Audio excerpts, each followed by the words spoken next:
This is lesson 5 in the series Hammond Organ for Beginners. The instructions contained within will apply to any keyboard instrument. In lesson 5, I'd like to deal with chromatic scales. A chromatic scale is a way to move up and down the keyboard using the smallest interval between the notes, which of course is a semitone. To play a chromatic scale, play it very smoothly, like all scales. And the fingering is important. As you can see, I'm mainly using my thumb and my third finger. My index finger comes into play in between the groups of black and white notes. Here, and here, and then it's back to thumb and third finger.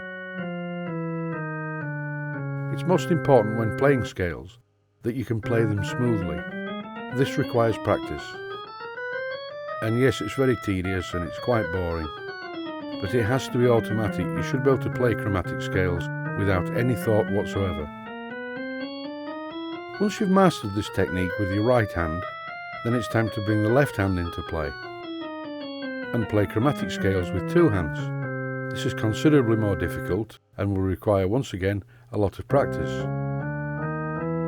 Following on from this lesson is an extract from my series on how to play jazz and rock licks on a Hammond C3 or B3 organ. This is quite advanced stuff for a beginner. As you can see, all I'm really doing is playing the chromatic scales that I've just outlined in the lesson.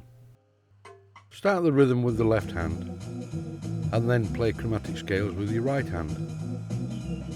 At first, play ordinary chromatic scales up and down the keyboard. Select a speed that you're comfortable with. The fingering for the chromatic scales is clearly shown here. A lot of jazz and blues licks are chromatic scales with certain notes missed out or repeated. It's a good idea at this stage to try fitting in the figure that I showed you in the last lesson. Thanks for watching and listening. I hope it's been of some use to you.